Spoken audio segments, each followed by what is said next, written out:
হুগলি ব্যান্ডেল হুগলি নদীর তীরে অবস্থিত একটি শহর। তার ইতিহাসে বহন করে শতাব্দীর পর শতাব্দী ধরে চলে আসা বাণিজ্য, বিজয় এবং সাংস্কৃতিক মিশ্রণের গল্প। বাংলায় অনেক বিদেশি শক্তি পা রেখেছিল, তবে ইউরোপীয়দের মধ্যে পর্তুগিজরা ছিল প্রথম যারা এখানে একটি শক্তিশালী উপস্থিতি স্থাপন করেছিল। তাদের প্রভাব যদি আজও অনেকটাই ম্লান, কিন্তু এখনও ব্যান্ডেলের অলিগলিতে প্রতিধ্বনিত হয়।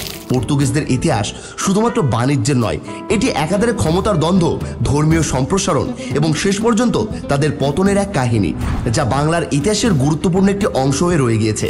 1600 শতাব্দীর গোড়ার দিকে পর্তুগিজরা ভারত মহাসাগরে বাণিজ্যে আধিপত্য বিস্তার করেছিল। 1510 সালে গোয়া দখলের পর তারা পূর্ব দিকে তাদের বাণিজ্য সম্প্রসারণের পরিকল্পনা করে।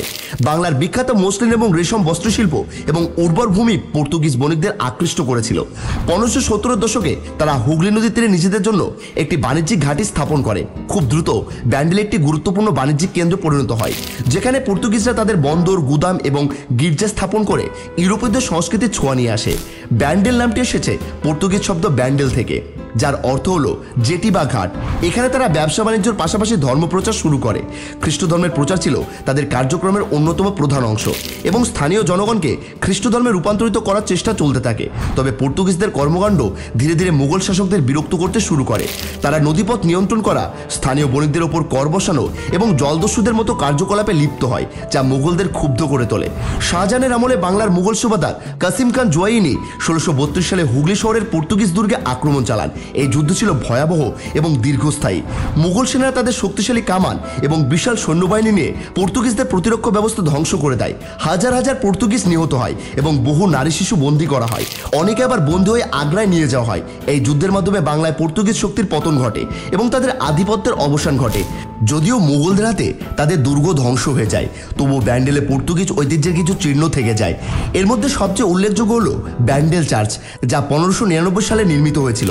এটি ভারতের অন্যতম প্রাচীন গির্জা, যা আজও ঐতিহাসিক নিদর্শন হিসেবে টিকে আছে।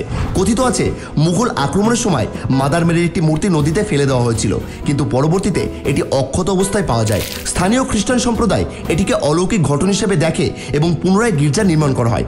আজও বহু পর্যটক ও তীর্থযাত্রী এই গির্জায় আসেন, যা পর্তুগিজ ঐতিহ্যের একটি নিদর্শন হয়ে দাঁড়িয়ে আছে। পর্তুগিজদের প্রভাব বাংলা সংস্কৃতি, ভাষা এবং খাদ্যাভ্যাসেও দেখা যায়। অনেক পর্তুগিজ শব্দ বাংলা ভাষায় যুক্ত করা হয়েছে, বিশেষ করে খাবার এবং পোশাক সংক্রান্ত শব্দ ভাণ্ডারে। বাংলার জনপ্রিয় পাউরুটি বা পাউ তৈরির প্রচলন পর্তুগিজদের মাধ্যমে শুরু হয়েছিল। এছাড়া লবস্টার ও নানা ধরনের ইউরোপীয় খাবার বাংলার খাবার সংস্কৃতিতে যুক্ত করা হয়। পর্তুগিজদের পতনের পর বাংলা নতুন ইউরোপীয় শক্তির প্রবেশ ঘটে। ওলন্দাজ, ফরাসি এবং পরে ব্রিটিশরা এখানে তাদের প্রভাব বিস্তার করতে শুরু করে। ব্রিটিশরা শেষ পর্যন্ত বাংলার উপর পূর্ণ নিয়ন্ত্রণ প্রতিষ্ঠা করে এবং পর্তুগিজদের ইতিহাস ধীরে ধীরে বিস্তৃতির আড়ালে চলে যায়। তবে ইতিহাসবিদরা জানেন বাংলায় ইউরোপীয়দের আগমনের প্রথম ধাপ স্থাপন করেছিল পর্তুগিজরাই। আজও ব্যান্ডেলের অলিগলিতে হাঁটলে সেই অতীতের ছোঁয়া অনুভব করা যায়, যেমন পর্তুগিজ বাড়ি, তাদের তৈরি করা জেটি এবং বিশেষ করে ব্যান্ডেল চার্চ সেই সময় নীরব সাক্ষী হয়ে দাঁড়িয়ে আছে। হুগলি নদী, যা একসময় পর্তুগিজদের বাণিজ্য আধিপত্যের প্রহরী ছিল, আজও বহন করেছে বাংলার এক বিস্তৃত অধ্যায়ের গল্প। পর্তুগিজরা এখন আর বাংলার কোনো অংশে শাসন করে না, কিন্তু তাদের ছায়া রয়ে গেছে ইতিহাসের পাতায়। তাদের স্বল্পস্থায়ী কিন্তু গভীর প্রভাব ভারতীয় উপমহাদেশে ইউরোপীয় ঔপনিবেশিক যুগের সূচনা করেছিল।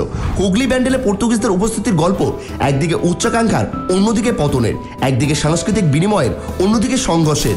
বাংলার ইতিহাসে এই অধ্যায়টি হয়তো অনেকের কাছে বিস্তৃত, কিন্তু এটি আজও আমাদের অতীতের এক গুরুত্বপূর্ণ অংশ হয়ে রয়ে গেছে।